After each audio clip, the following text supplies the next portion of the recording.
Alors, voici une autre question qui nous a été proposée. Après l'enlèvement, que ferons-nous au ciel?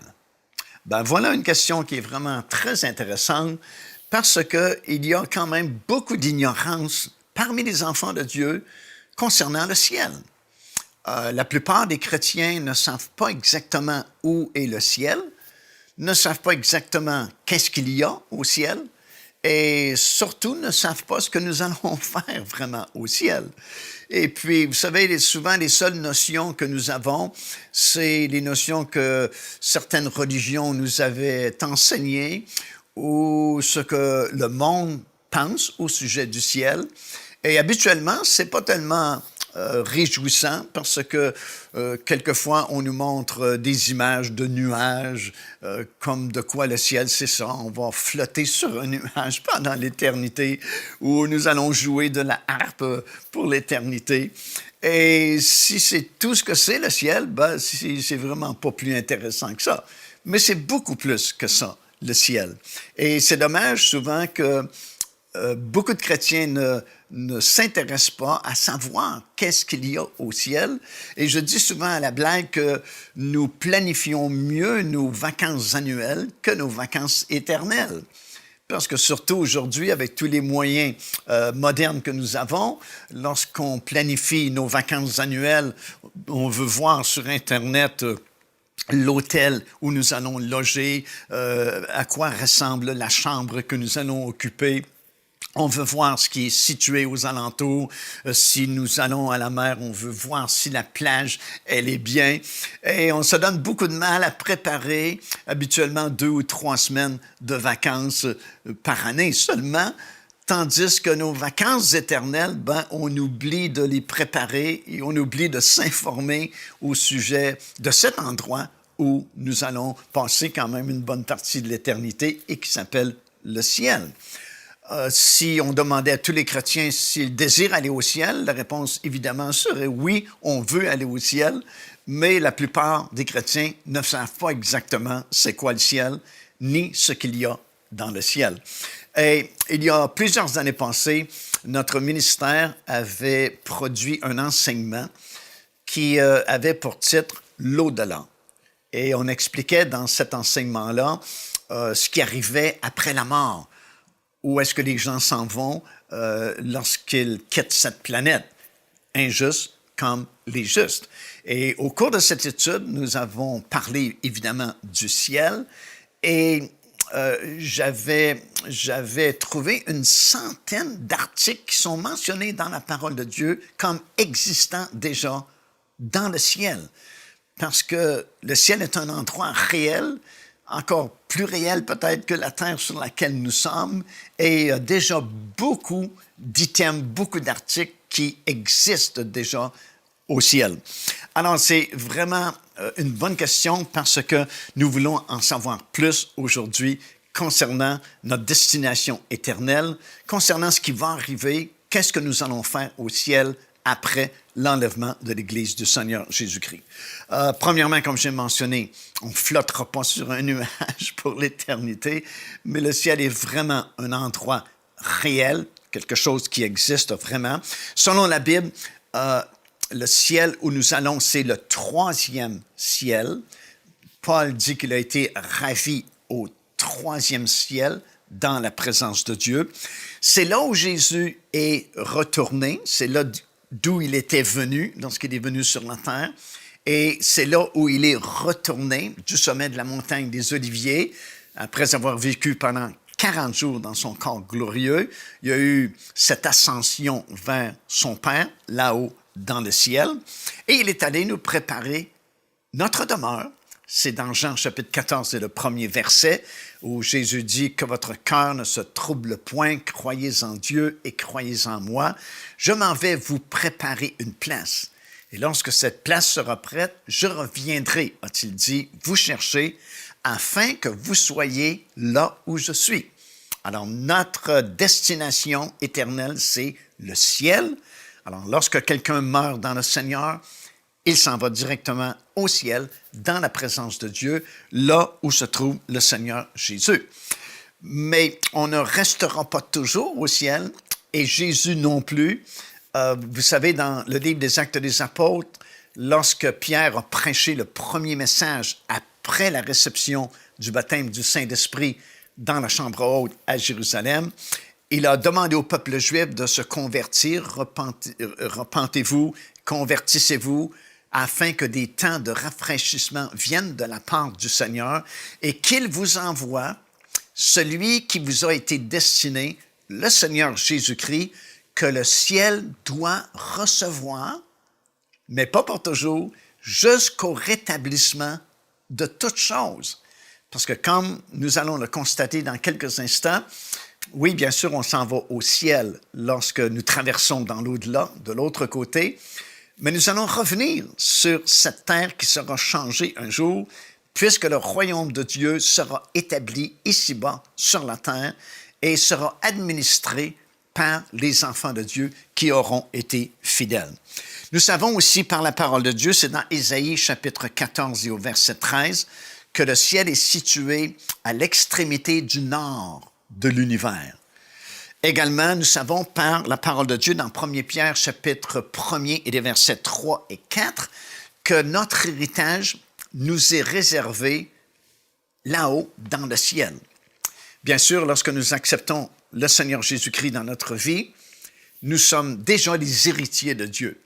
Nous possédons une grande partie de notre héritage parce que nous sommes placés en lui, dans le Seigneur Jésus-Christ, et nous avons beaucoup de privilèges maintenant que nous sommes sauvés. Non seulement notre nom est-il écrit dans le livre de vie, mais nous avons beaucoup de privilèges et de droits du fait que nous sommes en Jésus-Christ, nous sommes sauvés, et déjà nous participons à cet héritage-là des enfants de Dieu. Mais la Bible est très claire ici, dans l'Épître de Pierre, que nous avons un héritage qui nous est réservé là-haut dans les cieux. Alors déjà, on a une partie de notre héritage ici-bas durant notre vie terrestre, mais la plus grande partie de notre héritage est encore à venir et cet héritage nous est réservé là-haut dans le ciel. Dans le livre des Psaumes, le 16e chapitre et au 11e verset, nous apprenons que c'est un endroit rempli de joie et de délices. Alors, quand on dit c'est le ciel, c'est vraiment un endroit de délices, un endroit de grande joie.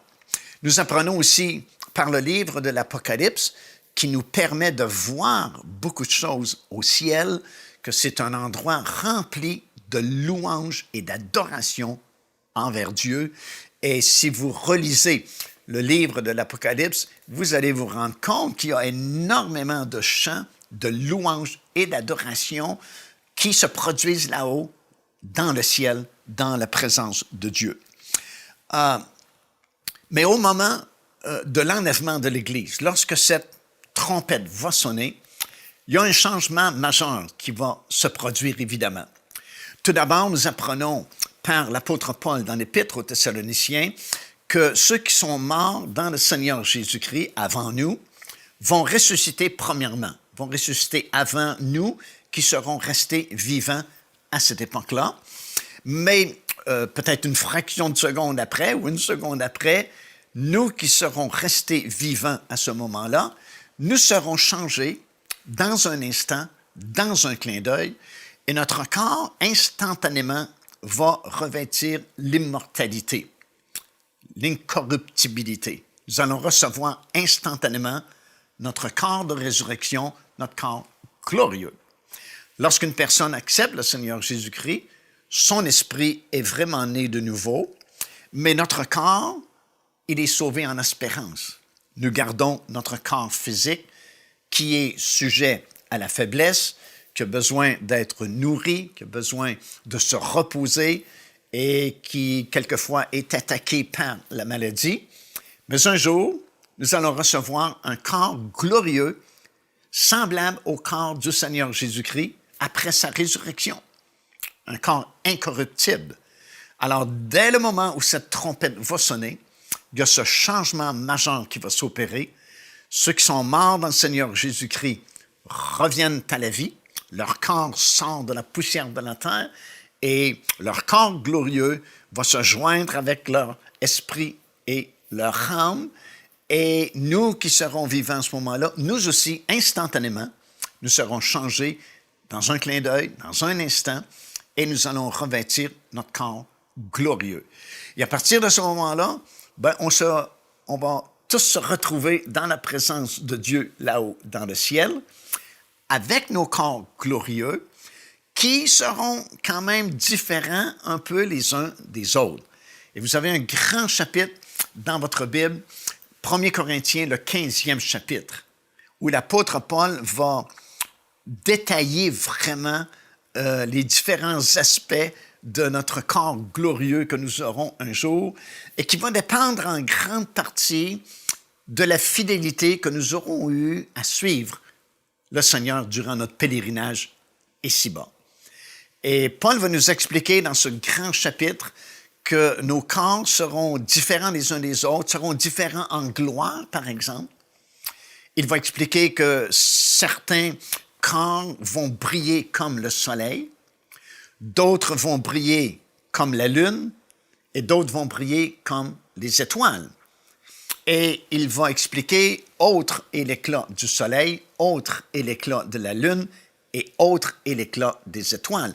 Autrement dit, le soleil brille plus que la lune et la lune brille plus que les étoiles.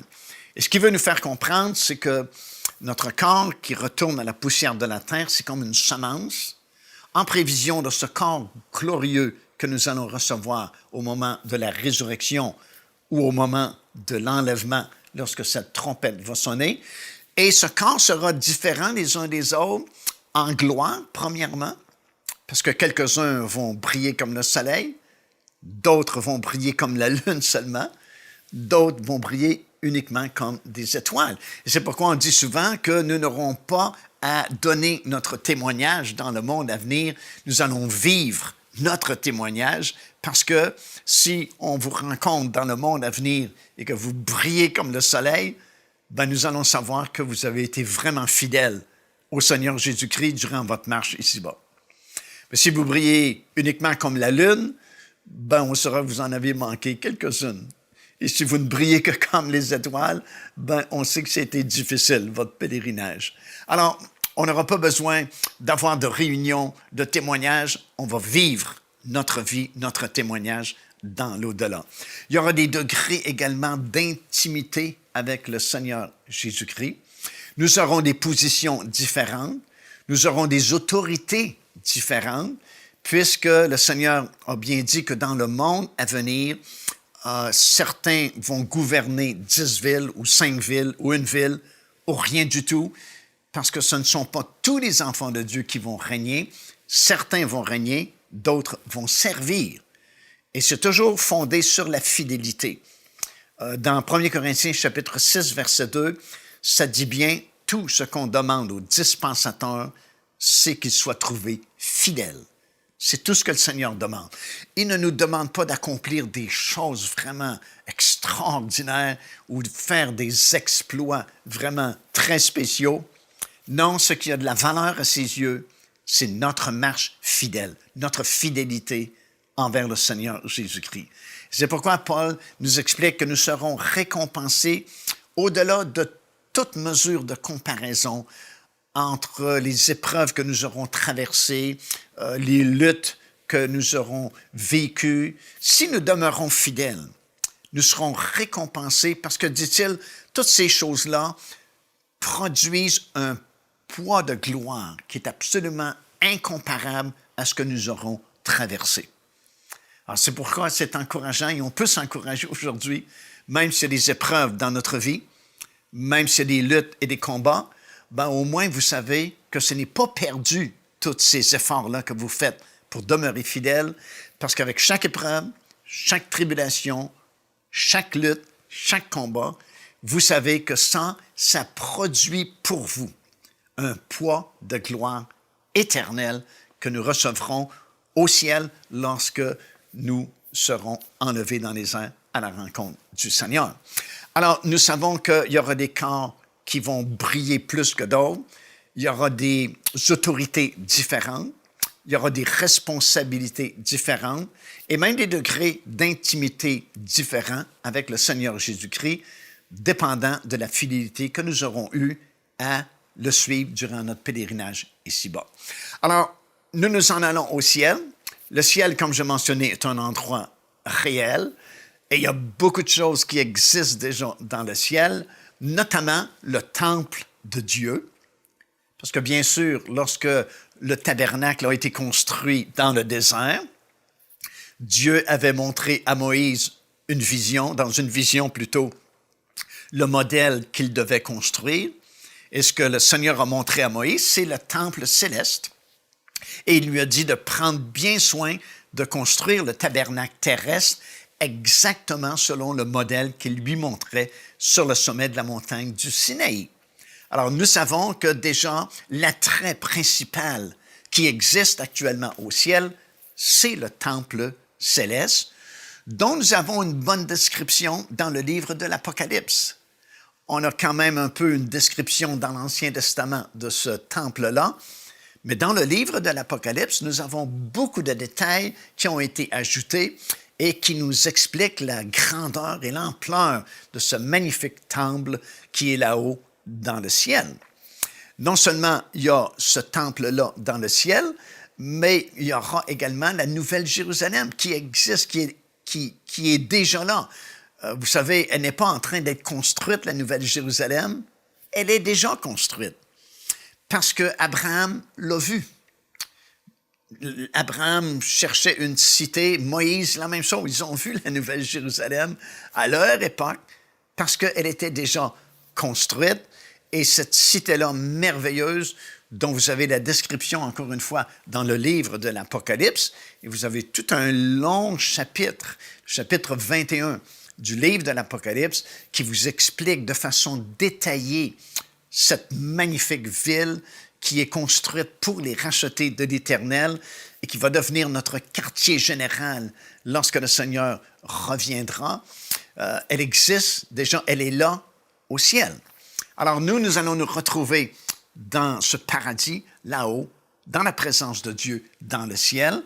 Et contrairement à la pensée populaire, ce n'est pas le moment de célébrer et ce n'est pas le moment des noces de l'agneau. Je sais que différentes personnes enseignent que pendant les 7 années de tribulation ici-bas, l'Église sera au ciel, assis au festin des noces de l'agneau pendant ces 7 années-là. Mais c'est vraiment pas possible. Premièrement, parce qu'il n'y a aucun verset biblique pour s'appuyer, pour dire une telle chose. Deuxièmement, ce n'est pas le temps des réjouissances. Ce n'est pas le temps de s'asseoir aux noces de l'agneau, au festin des noces de l'agneau, parce que c'est le temps des jugements. Durant ces 7 années-là, ce sont les jugements de Dieu et le ciel va être très occupé parce qu'il y a d'abord les 7 premiers sceaux qui sont brisés, suivi du jugement des 7 trompettes. Et puis, il y a les fameux 7 tonnerres qui ont été scellés, dont on ne sait pas exactement qu'est-ce que c'est, mais qui doivent se dérouler, suivi des 7 dernières coupes de Dieu qui vont occuper toute cette période-là des 7 années de tribulation. Et comme la Bible le mentionne, dans 1 Corinthiens chapitre 6 et le verset 2, nous, les enfants de Dieu, nous allons participer à ces jugements-là. Paul dit, ne savez-vous pas que vous allez juger le monde un jour? Et le temps du jugement du monde, c'est pendant ces 7 années-là de tribulation mondiale. Alors, ce n'est pas le temps de s'asseoir aux noces de l'agneau et de se réjouir avec le Seigneur Jésus-Christ. Non, parce que lui-même, le Seigneur Jésus-Christ, sera très occupé durant cette période des 7 années de tribulation. Le ciel, à ce moment-là, est comme en état d'alerte parce qu'il se passe 1001 choses vraiment, dont plusieurs sont décrites justement dans le livre de l'Apocalypse. Alors, ce n'est pas le temps de s'asseoir au festin des noces de l'agneau, mais c'est le temps du jugement de Dieu. Donc, le mariage et le festin qui va suivre la cérémonie du mariage, ça va se faire plus tard, lorsque le Seigneur sera revenu avec tous ses rachetés ici sur la terre. Alors, à partir du moment de l'enlèvement de l'Église, de la résurrection de ceux qui étaient morts avant nous, et nous qui avons été changés dans un instant, dans un clin d'œil, on se retrouve au ciel. Et là, c'est la période des 7 années de tribulation qui va débuter. Nous allons participer avec le Seigneur Jésus-Christ au jugement sur les gens de cette planète qui ont rejeté Dieu. C'est pourquoi il y a un jugement qui arrive à ce moment-là, pendant cette période de 7 ans. Et à la fin de ces 7 années, nous allons revenir. Donc, on va quitter le ciel et on va revenir avec le Seigneur Jésus-Christ. Lui-même est monté sur un cheval blanc et il est à la tête de ce groupe-là. C'est le premier en avant parce que, comme la Bible dit, il doit être le premier en toutes choses. Et le Seigneur Jésus-Christ est monté sur ce cheval blanc et il est suivi de l'armée du ciel. Il est suivi de tous les rachetés, de toutes les époques, de toutes les générations. Comme il est écrit dans le livre du prophète Zacharie, le Seigneur est accompagné de tous ses saints, de tous les rachetés. Et vous savez d'ailleurs, Enoch, qui est le 7e depuis Adam, avait déjà prophétisé, avait déjà vu en vision le retour du Seigneur Jésus-Christ. Imaginez, on remonte très loin en arrière, parce que Enoch, la Bible dit, est uniquement le 7e depuis Adam, et il a vu cette vision-là, et il a dit, je vois le Seigneur qui vient avec ses saintes myriades, avec ses milliers et milliers de rachetés. Et dans l'épître de Paul aux Thessaloniciens, nous apprenons qu'il revient aussi avec tous ses anges. Alors, c'est une armée complète qui va quitter le ciel et qui descend vers le sommet de la montagne des Oliviers, qui est située en face de la vieille ville de Jérusalem. Et le prophète Zacharie dit que ses pieds vont se poser sur le sommet de la montagne des Oliviers, qui se fendra en deux à ce moment-là. Et il y a une grande vallée qui sera créée. Et cette vallée-là qui sera créée, c'est là où on aura le jugement des nations pour déterminer qui va pouvoir participer dans le règne de 1000 ans à titre de nation. Mais ce que je veux vous souligner, c'est qu'on ne restera pas au ciel pour toujours, mais nous allons revenir avec le Seigneur Jésus-Christ. Et au moment où il est revenu sur cette planète, il va mettre un terme au règne de l'Antéchrist qui régnait depuis déjà les dernières 3 années et demie de ces 7 années de tribulation. L'Antéchrist et le faux prophète seront jetés vivants, nous dit les Écritures, dans les temps ardents de feu. Et puis, ce sera l'ouverture du règne de 1000 ans. Le royaume de Dieu qui va s'établir sur cette planète. Et pendant une longue période, la longue période de 1000 ans, vraiment, les villes seront reconstruites et c'est les enfants de Dieu qui vont régner avec le Seigneur Jésus-Christ. On sait que la ville de Jérusalem sera reconstruite. Ce n'est pas encore la nouvelle Jérusalem qui, elle, sera établie uniquement après le règne de 1000 ans. Mais durant cette période de règne de paix de 1000 ans, qui est comme le sabbat, le repos pour la terre, il y aura une reconstruction de la ville de Jérusalem qui deviendra la capitale de toute la planète Terre durant cette longue période de temps. Et nous qui serons avec le Seigneur Jésus-Christ, les rachetés de l'Éternel, qui seront dans leur corps nouveau, glorieux, incorruptible, nous allons régner avec le Seigneur Jésus-Christ et c'est là qu'il y aura la distribution des règnes et des autorités que le Seigneur va remettre à chacun selon la fidélité, encore une fois, que nous aurons eu à le suivre durant notre voyage ici-bas. Et à la fin de ce règne de 1000 ans, Satan qui avait été enchaîné durant cette longue période sera libéré pour un peu de temps afin qu'il puisse séduire, offrir une séduction à ceux qui auront repeuplé la terre à ce moment-là. Mais là, c'est de très courte durée, puisqu'il y a un feu qui descend justement du ciel et il va consumer tous ceux qui se sont rebellés dans cette dernière rébellion contre le Seigneur Jésus-Christ, vont rejoindre tous les autres morts qui sont toujours dans le séjour des morts. Et là, c'est la fin. Ça dit que le ciel va se dérouler comme un livre. La terre va s'enfuir pour être rénovée par le feu. Et c'est là que Jean dit, j'ai vu la nouvelle Jérusalem descendre et s'établir sur la terre nouvelle qui aura été renouvelée, restaurée, et ce sera le règne éternel de Dieu à ce moment-là. Alors, c'est vraiment très encourageant lorsque nous constatons cela, que le ciel est un endroit réel, c'est un endroit qui existe vraiment, et qu'un jour, nous serons là dans la présence du Seigneur au ciel, avec notre corps glorieux. Nous aurons notre esprit, notre âme et notre corps. Ce sera aussi réel et même plus réel que ce que nous vivons présentement. Parce que la Bible nous affirme que les choses visibles actuellement sont moins réelles que les choses invisibles. Parce que les choses que nous voyons présentement seront détruites un jour. Tout sera anéanti. Mais les choses invisibles sont éternelles.